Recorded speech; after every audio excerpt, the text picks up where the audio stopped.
오늘은 궁율과 영광 돌리는 성도라는 제목으로 같이 말씀을 나누고자 합니다. 지난 시간에 앞부분의 말씀을 나누면서 성도들의 올바른 삶의 모습에 대해서 이야기를 하죠. 그러니까는 유다서가 짧은 한 장의 말씀이지만 그 안에 이제 진리를 왜곡시키는 거짓 선생들, 잘못된 이들의 영향에서 벗어나야 된다. 그들의 말에, 그들의 가르침에 흔들리거나 또 거기 그로 인해서 믿음의 어떤 동요가 있지 말아야 됨을, 그리고 또 그들의 정체를, 또 그들의 모습을, 그들의 실체를 적나라하게 드러나면서 결국은 마지막 부분에 그럼 성도의 모습은 어떻게 살아가야 되는가 하는, 자신을 세워야 한다라고 얘기하죠. 자신을. 그러니까 거룩한 믿음 위에 세워야 한다라고 말합니다. 그러니까 자기를 세우는 것이 중요하지. 하나님 앞에 우리가 세움을 받는 것. 근데 과연 무엇 위에 서야 되는가? 무엇 기초 위에, 어떤 바탕 위에 세워져야지 우리는 흔들리지 않을까? 유다는 분명히 말합니다. 지극히 거룩한 믿음 위에, 그리스도를 향한 흔들리지 않는 믿음 위에 우리의 신앙의 삶을, 우리의 모든 것을 세울 때 우리는 흔들리지 아니함을 말합니다. 그래서 그리스도가 우리의 올바른 신앙의 삶의 기초가 되어야 되고 바탕이 되어야 된다는 거죠. 그리고 그것이 유지되기 위해서는 성령으로 기도하는 삶이 나타나야 됩니다. 기도하는 삶. 성령으로 기도하는 삶이라는 것은 정말로 하나님이 들으시면, 하나님이 응답하실 만한 기도로 나아가라는 것이죠. 어떤 내 개인의 어떤 것을 바라고 내 어떤 건 나만의 기도가 아니라 성령으로 기도한다라는 것은 하나님 뜻에 합당한 기도입니다. 근데 많은 사람들이 성령으로 하는 기도가 아니라 내 자신만을 위한 기도를 하죠. 근데 성경은 성령으로 하나님 앞에 기도하는 삶을 살라고 말합니다. 그리고 또 그런 삶을 계속 가기 위해서 그리스도의 사랑 안에서 자기를 지켜야라고 말합니다. 물론 어떤 위기 속에서 하나님이 우리를 지켜주시죠. 그러나 중요한 것은 우리를 지킨다는 것은 우리가 어떤 능력이 돼서 내 스스로를 지킬 수 있는 능력이 아니라 말씀에 의지함으로 나를 지켜가는 것이죠. 그것은 우리의 몫입니다. 하나님께서는 분명히 우리가 스스로 지킬 수 있는 방법을 알려주셨죠. 말씀을 통해서. 그럼 그 말씀에 순종할 때 우리는 우리 스스로를 지켜갈 수 있습니다. 근데 말씀에 순종하지 않으니까 어떻습니까? 우리가 스스로를 지키지 못하고 무너져 버리죠. 스스로 실족해 넘어지게 됩니다. 왜냐하면 말씀에 순종하지 않으니까. 근데 말씀에 순종할 때 우리는 우리 스스로를 지킬 수 있다는 거죠. 많은 유혹과 미혹됨에서 이겨낼 수 있고 그것에 넘어가지 않는다는 것입니다. 바로 그것이 우리 그리스도인의 모습이어야 되고, 그리고 마지막으로 하나님의 긍휼을 기다리는 삶. 궁극적인 것은 마지막 구원의 은혜를, 하나님의 오심을, 예수 그리스도의 오심을 다시 준비하고 기다리지만 중간중간에 우리 삶 가운데 어떤 큰 일들이 우리 개인마다 찾아오죠. 그럴 때마다 하나님의 긍휼을 바라보는 삶이 필요합니다. 그럴 때마다 하나님께서 내 인생의 큰 변환점이 되는 그 순간순간의 사건들과 그런 환경 속에서 우리를 건져주시는, 그러게 우리는 인내함이 필요하다는 거죠. 하나님의 일하심에 대한, 하나님의 응답에 대한 인내함. 그러면서 하나님의 긍휼하심을 잃지 않고 늘 바라보면서 인내하면서 기다리는 삶. 천국의 소망을 잃지 않고 살아가는 삶. 그것이 온전한 성도의 삶이고 그 모습으로 살아갈 것을 우리에게 이야기하고 있고, 저와 여러분이 그 귀한 삶을 살아가시기를 주 예수의 이름으로 축원합니다. 그러면서 유다는 이제 말씀을 마무리하면서 거짓 선생들에 대해서 얘기하고, 그래서 그렇게 살면 안 됩니다, 여러분.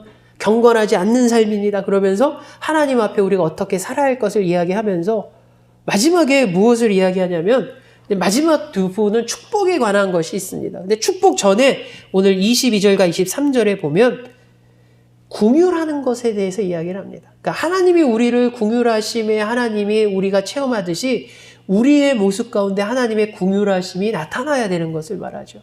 특별히 어떤 이들을 향해서 나타나냐면 바로 그 당시 문제가 됐던 거짓 선생들 때문에 믿음이 흔들리거나 미혹되거나, 요즘 말로 치자면 이단에 빠져가지고 막 어려워하고 힘들어하는 그런 주변의 크리스찬을 바라볼 때 과연 우리는 어떤 모습이어야 되는가를 마지막에 유다는 얘기합니다. 그러니까 이런 거죠. 우리가 이단에 대해서 이 유다가 거짓 선생들에서 막 경고하고 잘못됐고 조심해라 라고 말하면서 그러면 그 거짓 선생들한테 조심하지 못해서 넘어가 버린 사람들, 흔들려 버린 사람들, 믿음이 요동치는 사람들, 그 사람들이 다른 타인이 아닌 내 주변의 크리스찬이고 내 교우라면 유다는 어떻게 할 것인가에 대해서 이야기를 하죠. 그것이 22절과 23절입니다. 제가 말씀을 다시 한번 읽겠습니다. 어떤 의심하는 자들을 긍휼히 여기라. 또 어떤 자를 불에서 끌어내어 구원하라. 또 어떤 자를 그 육체로 더럽힌 옷까지도 미워하되 두려움으로 긍휼히 여기라. 아멘. 여러분, 유다는 마지막에 어떤 거짓 선생에 빠진 자, 요즘으로 표현하자면 어떤 이단 때문에 어떤 신앙에 문제가 생긴 일을 향해서 그런 사람을 이제 성경에서는 두 사람의 모습으로 혹은 어떤 신학자는 세 사람으로 이걸 해석하기도 합니다. 근데 제가 봤을 때는 이제 두 종류의 사람이 등장하는데 하나는 그렇게 거짓 선생들 때문에 어떤 믿음이 요동치는 사람을 고 있을 때 다시 돌아올 수 있는 사람이 있죠. 그러니까 쉽게 얘기하자면 깊이 빠지지 않은 사람. 그러니까는 유다가 봤을 때 이런 것입니다. 어떤 거짓 선생들 때문에 믿음이 요동치는 사람을 보았는데 그런 교훈을 받는데 두 가지라는 거죠. 하나는 완전히 빠진 자. 하나는 완전히 아직 빠지지 않은 자. 그럼 그 두 교훈을 향해서 거짓 선생들 때문에 어떤 실족함이 있는 이 두 사람에 대해서 과연 우리 건강한 그리스도인은 온전한 그리스도인은 어떻게 반응을 해야 될 것인가? 첫 번째 사람은 완전히 빠지지 않는 사람을 이야기합니다. 그게 바로 성경에서 오늘 말한 이런 유형의 사람이죠. 어떤 의심하는 자들. 또 두 번째로는 어떤 자를 불에서 끄집어내라 라고 할 때 그들은 아직 완전히 빠지지 않은 자들입니다. 그래서 이 거짓 선생들 때문에 그 본질적인 믿음이 약간 흔들리면서 이제 의심이 생기는 거죠. 요즘으로 치자면 내가 정말 구원받을 수 있을까부터 시작해가지고 자꾸 어떤 진리에 대해서 자꾸 의심이 생기는 자들. 근데 아직은 완전하게 이단으로 빠지지 않은 자들. 그런 자들을 어떻게 하면 긍휼히 여기라고 말합니다. 긍휼히 여기라. 저 사람은 잘못 믿었네. 곁길로 갔네. 이게 아니라 긍휼히 여기라는 것은 그들에게 관심을 갖고 그들이 다시 회복할 수 있도록 어떤 기도를 하든 어떤 적극적인 모습이 필요하다는 것이죠. 성경은 그렇게 말합니다. 그러니까 거짓 교사들로 말미암아 어떤 믿음의 확신을 잃고 의심하는 사람들을 다시 돌아오게 해야 된다는 거죠. 믿음이 흔들리고 있는 자들을 긍휼히 여기라고 말합니다. 때로는 그런 이들 중에서 실족하기 직전에 있는 사람들이 있습니다. 여기서 좀 더 가면 완전히 이제 빠져나오지 못할 정도의 그 아슬아슬한 경계까지 갔을 때는 보다 적극적으로 어떻게 하냐면은 그 긍휼함의 모습을 보이라고 말합니다. 그래서 성경에서는 23절에 이렇게 말하죠. 어떤 자를 불에서 끌어내어 구원하라 라고 말합니다. 불에서 구원하라. 그러니까 이미 불 속에 들어가면은 끄집어낼 수 없죠. 그렇지 않겠습니까? 근데 불 속에 끄집어내라는 것은 이제 불 가까이 가서 잘못하면 지금 불에 들어갈 가장 절대절명의 그런 실족하기 직전에 그런 성도가 있다면 불에서 들어가지 않게 끄집어내라는 것입니다. 끄집어내라. 그러니까 보다 적극적으로 반응해야 된다는 거죠. 그래서 그들이 불에서, 그 불이라는 것은 뭘 의미하냐면 하나님의 심판이죠. 하나님의 심판에서 좀 벗어나게 해야 된다는 거죠. 구원받을 수 있는 기회가 있는 사람들이고 그렇게 긍휼하심을 통해서 그들을 구원하라 라고 말합니다. 요즘으로 해석하면 적용하면 어떻습니까? 그러니까 이단에 약간 이렇게 솔깃한 사람 중에서도 완전히 이단에 빠진 자들이 있고 그래서 아무리 얘기해도 대화가 통하지 않는 정도 되면 이건 완전히 이단에 빠진 자들입니다. 근데 거기 직전에 있는 사람들이 있죠. 직전에 있는 사람들. 여기서는 지금 내가 어떤 액션을 취하지 않으면 이 사람은 정말 빠져버릴 만한 정말 위기 순간에 있는 그때는 적극적인 반응. 근데 거기서 이제는 이단이 약간 기웃기웃하는 사람이 있습니다. 자꾸 관심을 그런 쪽으로 갖고 그런 사람들에 대해서 미리 그런데 하면 안 좋습니다. 미리 자꾸 어떤 케어가 필요한 것이죠. 그들은 아직 이단에 빠지지 않는 자 혹은 완전히 발을 담그지 않는 자. 근데 두 번째 케이스가 있습니다. 어떤 경우냐? 희망이 없는 자입니다. 희망이 없는 자. 완전히 이단에 빠져서 거짓 선생들 때문에 완전히 어떤 진리가 왜곡된 것을 진짜 진리로 믿고 그렇게 살아가는 모습을 보이는 이들이 있죠. 그래서 그런 이들은 뭐라고 말합니까? 오늘 성경에서 어떤 자를 그 육체로 더럽힌 옷까지도 미워하되 두려움으로 긍휼히 여기라. 그러니까 어느 정도로 거리를 두라고 하냐면 이미 이단에 완전히 빠진 자들, 거짓 선생님에 빠진 자는 희망이 없다는 거죠. 희망이 없다는 것. 그리고 이렇게 완전히 빠진 자들은 오히려 그 사람을 통해서 이제 주변의 이들이 위협을 받게 된다는 거죠. 그러니까 어떤 사람이 이단에 한번 푹 빠지면 그 사람만 빠지는 게 아니라 어떻습니까? 나중에 나타나서 주변 사람들을 막 흔들어 놓지 않습니까? 이단에 빠진 자는 다시 나타나서. 그러니까 이제 성경에서 그것을 말하고 있는 거죠. 그래서 접촉하지 말라는 겁니다. 그래서 어느 정도까지냐? 심지어는 옷까지도 피해라라는 겁니다. 그래서 사실은 뭐 이렇게 거짓 선생에 빠진 자들, 이단자들이 옷 스쳤다고 뭐 큰 저기가 있겠습니까? 근데 그 정도로 조심하고 경계하라는 것이죠. 이미 이단에 푹 빠진 자들, 이미 거짓 선생들 때문에 왜곡된 신앙과 믿음으로 살아가는 이들은 희망이 없다는 것입니다. 그러니까는 요즘도 그것을 많이 느낍니다. 실제로 이렇게 쭉 보면서 주변에 많은 이단들이 존재하지만 이단에 깊이 빠진 이들이 회복돼서 다시 돌아오는 모습이 정말 바늘에 낙타가 들어가는 것처럼 어려운 것 같습니다. 아무리 부모가 가서 해도 안 통하고 안 들리는 거죠. 오늘 성경에서는 바로 희망이 없는 그런 이들을 말합니다. 그래서 심지어는 그런 이들과 접촉하지 말라는 거죠. 회복될 수도 없을 뿐더러 오히려 접촉하려고 하는 이들을 위협에 빠뜨릴 수 있는 충분히 그런 소지가 있기 때문에. 근데 중요한 것은 여러분 그 다음에 뭐라고 말하냐면 이렇게 말합니다. 두려움으로 긍휼히 여기라. 그러니까는 그렇게 이단에 완전히 빠진 사람들을, 거짓 선생들에 빠진 사람들을 조심하라는 거죠. 경계하라는 거죠. 나도 저 사람이 언제 나한테 올까? 나도 혹시 모르니까 늘 나는 준비하고 나는 경계하고 있고 깨어 있어야지. 그런 마음이 있어야 된다는 거죠. 그러와 동시에 긍휼히 여기라고 말합니다. 여러분 긍휼히 여기라는 거. 긍휼이라는 거는 뭡니까? 사랑의 어떤 기반이 깔려 있는 거죠. 그러니까는 결국 성경은 무엇을 말하냐면 모든 이가 특히 이단에 빠지지 않아서 이단에 가까이 가지 완전히 푹 빠지지 않은 이들이나 이단에 완전히 빠진 이들이나 그들을 향해서 바라보는 그리스도인의 모습은 긍휼함의 모습을 바라보라는 것이죠. 긍휼의 모습으로. 불쌍히 여기는 것이죠. 사실 그것이 필요합니다. 그러니까 때로는 그거죠. 그게 이단에 빠졌기 때문에 경멸과 그 다음에 어떤 미움의 대상이 아니라 긍휼의 대상이라는 거죠. 긍휼의 대상. 그러니까 이것은 여러분 단순히 이단에만 적용되는 부분이 아닙니다. 사실은 오늘 현대사회를 살아가면서 많은 부분들이 있죠. 요즘도 이제 동성애 문제도 상당히 심각하고, 근데 중요한 것은 동성애는 세상에서는 그걸 법으로 죄라고 말하지 않죠. 세상에서 법으로 동성애 죄니까는 동성애의 어떤 행위가 나타날 때 체포하고 이러지 않습니다. 세상은. 법으로는 죄가 아니죠. 그래서 성경 앞에 봤을 때 동성애는 분명히 죄지요. 그럼 동성애자들을 그럼 그리스도인이 어떻게 볼 것인가? 죄를 졌으니까는 돌팔매질하고 어떤 경멸과 증오의 그런 대상이 아니라 사실은 긍휼의 대상입니다. 근데 많은 이들이 실수하는 게 긍휼의 대상이되 그들이 하는 어떤 동성애 자체가 죄가 아닌 것처럼 그렇게 생각해서는 안 된다는 거죠.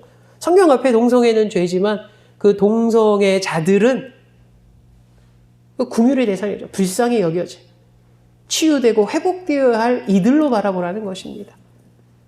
근데 그리스도인의 모습이 어떠냐면 경멸로 봅니다. 어떻게? 세상에도 그런 거 있지 않습니까? 세상에도 죄는 미워해야 돼. 죄인은 미워하지 말라는 게, 사람은 미워하지 말라는 게, 죄는 정말 나쁘지만 그 죄를 저지른 사람은 좀 불쌍히 보자는 거죠. 그런 말이 있는 거죠. 근데 오늘 성경이 비슷한 맥락으로 이야기하고 있는 것입니다. 경멸의 대상, 막 심판의 대상. 심판은 사실은 하나님의 몫이죠. 저희 몫은 아닙니다. 그러니까 우리가 보여줄 수 있는 것은 불쌍하구나라는 긍휼의 모습이죠, 사실. 성경은 이단을 오늘 이야기하지만 그 궁휼히 여기는 모습은 오늘날 살아가는 그리스도인들이 많은 부분에 적용돼야 될 부분입니다. 그리스도인들이 먼저 나서서 증오로 불타오르면 안 된다는 거죠. 어떤 상대를 향해서 멸시와 막 경멸의 막 심판자와 같은 모습, 그것은 하나님의 몫으로 남기고 우리는 그들을 불쌍히 여겨서 회복되기를 바라는 마음, 그것이 하나님이 원하는 모습이고 그리스도의 마음임을 우리가 고백해 봅니다. 우리가 늘 그러지 않습니까? 이 땅에서 살아갈 때 어떤 일을 대할 때 주님이라면 어떻게 하셨을까? 옛날에 그런 책도 있었지만 주님의 모습은 어땠습니까? 심판과 증오와 경망과 확 분노의 모습은 아니었죠.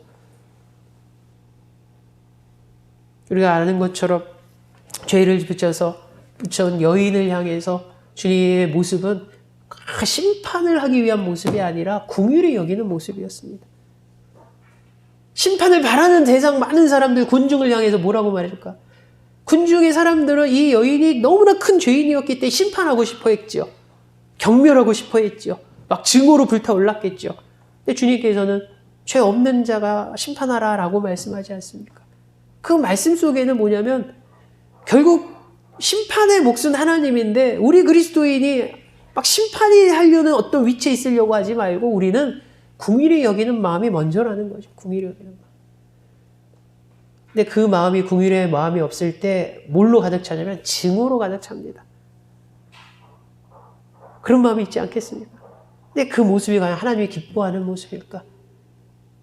우리는 분명한 어떤 기준으로 살아가야 되죠. 동성애 죄입니다, 여러분. 죄. 동성애자 죄를 지은 사람이죠. 그럼 그들을 향해서 우리는 증오만 할 것이냐? 성경은 긍휼히 여기라고 말합니다. 긍휼히 여기. 회복돼야 될 대상, 치유돼야 할 대상. 범죄자라면 우리가 교화시키려고 하지 않습니까? 교도소에 가는 이유가 교화시키려고 가는 겁니다. 우리가 그런 대상을 바라볼 때 우리의 마음도 그들이 회복되기를 바라는 마음, 그 마음이 먼저여야 한다는 것이죠. 오늘 성경은 우리에게 말합니다. 긍휼히 여기는 마음이 우리 가운데 있는가? 그래서 오늘 성경의 유다는 어떤 이단들에 대해서 경고하고 그동안 막 이들이 얼마나 심각한가 얘기하면서 이들에 빠진 이들, 이단에 빠진 이들, 거짓 선생들에 빠진 이들에 대해서 과연 어떤 모습을 취해야 되는가? 중요한 것은 모든 사람에 대해서 긍휼히 여기는 마음이 기본적으로 있어야 된다는 것. 그리고 그 긍휼히 여기는 모습은 새롭게 나타난 모습이 아니라 하나님이 우리에게 보여줬던 그 마음이 긍휼하심의 모습이죠. 예수 그리스도가 이 땅에 오셔서 보여주었던 모습이 바로 긍휼히 여기는 모습이었고, 그것을 그리스도의 제자된 이들로 살아가는 저와 여러분들이 또 그 모습으로 긍휼히 여기는 모습, 사랑이 있는 모습, 그 귀한 모습이 우리 공동체의 모습 되고 성도들의 모습 되기를 주 예수 이름으로 축원합니다. 마지막으로 이제 볼 것은 이렇게 이제 말씀을 마무리하면서 24절부터는 이제 유다가 축복의 말씀입니다. 축복의 말씀. 그러니까 축복에 보면은 이제 구약이나 신약에 보면 어떤 축복의 어떤 메시지가 있죠. 그런데 유다서에도 있습니다. 그래서 유다서를 보면 24절, 25절 제가 읽겠습니다. 능히 너희를 보호하사 거침이 없게 하시고 너희로 그 영광 앞에 흠이 없이 기쁨으로 서게 하시리. 곧 우리 구주 홀로 하나이신 하나님께 우리 주 예수 그리스도로 말미암아 영광과 위엄과 권력과 권세가 영원 전부터 이제와 영원토록 있을지어다. 아멘. 이라고 마무리가 됩니다, 여러분. 근데 여러분, 이것은 축복의 고백인데 중요한 것은 이 안에서 우리를 향한 하나님의 목표가 분명히 드러나 있습니다. 하나님의 목표. 하나님의 계획이 있다는 거죠. 모든 그리스도인을 향한 하나님의 목표가 이 짧은 축복의 말씀 안에 가운데, 특별히 24절 안에 여러분 그것이 나타나 있습니다. 유다는 하나님, 그리고 하나님이 우리를 위해서 해주실 바를 긍정적으로 언급하면서 마무리를 하면서 우리를 향한 하나님의 계획을 이야기하는데, 하나님의 목표는, 하나님의 계획은 우리가 이 세상 끝까지, 우리가 이 땅의 삶을 살아가는 것, 혹은 주님 오시는 그날까지 보호하시고 거침이 없게 하시고 영원까지 흠없이 즐거움으로 서게 하시는 것임을 오늘 성경은 말합니다. 이것이 우리를 향한 하나님의 계획이고 목표라는 것이죠. 그러니까 하나님의 목표는 우리를 보호하시는 것입니다, 여러분. 우리를 보호하시.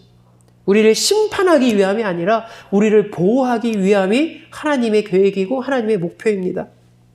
여러분, 에베소서 6장 18절에 보면 우리가 보호하심을 입는 것은 믿음으로 말미암아 되는 것입니다. 믿음으로.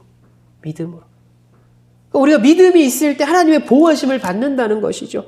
그리고 베드로전서 1장 5절에 보도 발들도 1장 5절에 보면 하나님 왜 우리를 보호하시는가? 베드로전서 1장 5절에는 우리가 하나님의 약속을 붙잡고 있기 때문에 하나님은 우리를 보호하신다라고 성경은 기록하고 있습니다. 그러니까 우리가 하나님에 대한 약속을 확신할 때 우리는 보호받는다는 거죠. 그럼 어떤 약속입니까? 바로 예수 그리스도가 마지막 때에 우리에게 나타날 어떤 구원의 그 약속을 붙잡고 있기 때문에 우리는 하나님의 보호하신 가운데 살아간다는 것이죠. 그것이 하나님의 계획입니다. 또 하나의 계획은 무엇입니까? 우리를 향한 하나님의 계획은, 하나님의 목표는 우리의 모습이 거침이 없게 하시는 것을 원하십니다. 하나님의 계획은 우리가 거침이 없다라는 것. 그러니까 거침이 없다라는 것은 베드로 후서의 1장 10절에 보면은 오늘 이 유다서에 나온 거침이 없다라는 동사와 똑같은 의미를 갖고 있는 어근이 나오는데 그 의미가 뭐냐면 더욱 힘쓰다, 최선을 다하다와 같은 의미를 담고 있습니다. 그러니까는 하나님이 우리를 향한 계획은 우리가 이 땅에서 신앙의 모습이 거침이 없기를 원하시는데, 그럼 이 땅에서 우리 그리스도인이 거침이 없다는 의미가 뭐냐면 최선을 다하는 삶, 더욱 힘쓰는 삶, 그것을 하나님이 원하시고 하나님의 뜻이라는 것이죠. 그럼 우리가 이 땅에 살아가는데 하나님이 우리에게 명하시고 하나님이 우리에게 뜻하신 바가 이미 성경을 통해서 다 드러내 주셨죠. 명하고 계시죠. 그랬을 때 우리는 그 말씀대로 최선을 다하면서 믿음과 신앙생활을 하는가? 내가 하나님 말씀대로 순종하기 위해서 정말 힘쓰고 애쓰는 모습이 우리 가운데 있는가? 만약 그렇다면 우리는 이 땅에서 거침없이 살아가는 그리스도임을 오늘 성경은 말합니다. 거침없이 살아간다. 옛날에는 거침이 없다라는 거 보면은 앞에 무슨 장애물이 있든 개의치 않고 팍 나가는데 바로 그 모습을 하나님이 원하시고 하나님의 뜻하심이라는 거죠. 하나님은 우리의 인생이 어떤 앞에 장애물이 있을 때마다 우물쭈물하고, 하나님은 우리 인생 믿음과 신앙의 삶이 어떤 앞에 어떤 어려움이 있을 때마다 주저앉아 있는 그런 신앙인의 모습을 원하지 않으시고 또 그것을 목표로 하지 않습니다. 하나님이 우리에 대한 하나님의 원하심은 거침없는 신앙과 믿음의 모습. 거침없는 것 글쓴 그대로 하나님 말씀대로 살기 위해서 최선을 다하고 하나님 말씀대로 살기 위해서 더욱 애쓰고 살아가는 그 모습. 그것이 바로 거침없는 신앙인의 모습. 바로 그것이 저와 여러분의 삶이 되길 원합니다. 그것이 하나님의 뜻이고 하나님의 계획이라는 것이죠. 그리고 오늘 성경에는 하나님 앞에 서게 하기 위함이라고 말합니다. 서게 하기 위함. 그러니까 흠없이 즐거움으로 서게 하는 것. 여러분, 선다라는 것은 우리가 생각하는 것처럼 나중에 하나님 앞에 스탠딩 서 있는 그런 세움의 모습이 아니라, 그러니까 보통 우리가 그러죠. 어떤 임금한테 아련한다, 어떤 높은 분한테 소개하는 행동을 할 때 사용되는 그 단어가 헬라어가 오늘 본문에 사용되어 있습니다. 그러니까 나중에 내가 하나님 앞에 이렇게 아련될 때, 나중에 주님 오셨을 때, 주님을 내가 아련했을 때, 뵙을 때 내 모습이 어때야 하는가? 성경은 뭐라고 말합니까? 흠없이 즐거움으로 하나님 앞에 나아가는 것. 그것이 하나님의 뜻이라는 것이죠. 그럼 생각해 보십시오. 흠없이 즐거움으로 내가 하나님 앞에 이렇게 인사드린다는 것, 아련하는 것. 그것이 가능해지려면 어떻겠습니까? 이 땅의 신앙의 삶이 부끄럽거나 이 땅의 삶이 내가 너무나 부족하게 살았으면 나중에 주님이 언제 오실지 모르지만 딱 오셨을 때, 내가 주님을 아련했을 때, 뵀을 때, 그 앞에 나갔을 때 내가 과연 즐거움으로 그 앞에 나갈 수 있을까? 거꾸로겠죠. 내가 신앙생활 제대로 못하고 막 이러다 어느 날 갑자기 탁 내일이라도 오시면 호명해서 너 나와라. 그래서 내가 나갔더니 그 마음이 어떻겠습니까? 즐거움으로 나갔겠습니까? 왜 이렇게 빨리 오셔가지고 나 준비도 안 됐는데 지금 내 모습은 너무 형편없는데 내가 이 모습 그대로 가면 너무 부끄러운데 내가 하나님 앞에 즐거움으로 하나님을 뵐 수 없다는 거죠. 근데 하나님이 우리를 향한 계획, 하나님의 원하시는 것은 언젠지 모르지만 주님이 딱 오셨을 때 우리가 흠없이 기쁜 모습으로 즐거움으로 하나님 앞에, 주님 앞에 나아가기를 원하신다는 거죠. 거꾸로 얘기한다면 언제 오실 줄 모르기 때문에 우리는 늘 만날 준비를 하고 있으라는 것입니다. 그것이 하나님의 뜻이고 우리를 향한 하나님의 계획이라는 것이죠. 언제 오실 줄 모르는 주님을 언제라도 기쁨으로 아련할 수 있는 준비가 되어 있는 자. 그래서 성경은 끊임없이 말하지 않습니까? 언제 오실 줄 모르는 하나님 나라의 완성을 향해서 우리는 늘 깨어 있어야 되고 준비된 이가 되어져야 함을. 근데 오늘 유다서도 그것을 똑같이 얘기하죠. 언제 오실 줄 모르지만 주님이 우리를 부르셨을 때 우리가 흠없이 즐거움으로 기쁨으로 주님을 만날 수 있는 모습인가? 지금 내 모습이. 그 모습을 오늘 유다는 우리가 갖고 있으라고 말하고 그것이 하나님의 뜻이고 하나님의 일하심이고 하나님의 목표라고 이해하고 있는 것임을 오늘 성경을 통해서 우리가 고백됩니다. 여러분, 내가 하나님 앞에 기쁨으로 나갈 수 있는 것은 준비되어 있는 모습이겠죠. 그렇지 않겠습니까? 그럼 내가 하나님 앞에 준비되어 있는 모습을 오늘 유다는 뭐라고 말하냐면 흠이 없는 모습이라고 말합니다. 흠이 없기에 기쁨과 즐거움으로 하나님 앞에 만나려 나갈 수 있다는 거죠. 그럼 흠이 없다라는 것은 그냥 단순히 내가 죄가 없다, 하나의 티도 없다 그런 의미가 아니라 그리스도를 더 닮아가서 성화되어져 간 것을 의미합니다. 내가 처음 예수 믿을 때는 전혀 주님을 닮지 않았겠죠. 내가 처음 예수 믿기 시작할 때는 그리스도와 정반대의 모습이겠죠. 근데 내가 예수를 믿으면서 어떻게 됩니까? 그리스도를 닮아가지 않습니까? 성화되지 않습니까? 그 성화되어 가는 모습이 점점 완성될 때 더더욱 그리스도를 닮아갈 때 유다는 뭐라고 표현하냐면 그것이 흠이 없는 모습이라고 얘기합니다. 주님을 닮아가는 것. 바로 주님을 닮아가기에 우리는 어떻습니까? 기쁨이라는 거죠. 즐거움이라는 거죠. 그래서 언제라도 주님이 오셨을 때 우리는 나가서 만날 수 있다는 거죠. 흠없는 모습. 그리스도를 닮아가는 모습, 성화된 모습, 이 귀한 모습이 저와 여러분의 모습이 되어서 정말로 그것이 우리를 향한 하나님의 계획이고 하나님의 뜻하심임을 우리가 정말 잊지 않고 고백하기 원합니다. 내가 흔들리지 않는 믿음을 가지고 하나님의 보호하신 가운데 살아가는 것. 내가 정말로 거침없이 신앙생활, 믿음생활하는 것. 내가 말씀에 최선을 다하고 더욱더 말씀에 순종함으로 애쓰는 그런 거침없는 모습, 우리의 모습. 그리고 주님이 언제라도 오실지 모르지만 내가 흠없는 기쁨으로 주님을 만나려고 준비되어지는 모습. 그 준비되어지기 위해서 우리는 매일매일 흠이 없이 그리스도를 닮아가는 귀한 모습이 저와 여러분 공동체의 모습이 되고 그것을 하나님이 원하심임을 오늘 성경을 통해서 다시 한번 고백하면서 정말 이 귀한 삶이 주님이 오시는 그날까지 이 공동체가 저와 여러분이 함께 이뤄가기를 주 예수 이름으로 축원합니다. 기도합니다. 사랑의 주님, 주변에 많은 모습이 있습니다. 근데 우리의 모습은 그들을 정죄하거나 그들을 평가하거나 그들을 향해 분노로 증오로 찬 모습을 하나님은 원하지 않으시죠. 하나님은 긍휼히 여기는 모습을 원하심을 다시 한번 고백해 봅니다. 우리 주변에 긍휼히 여겨야 할 대상이 너무나 많음을 보게 됩니다.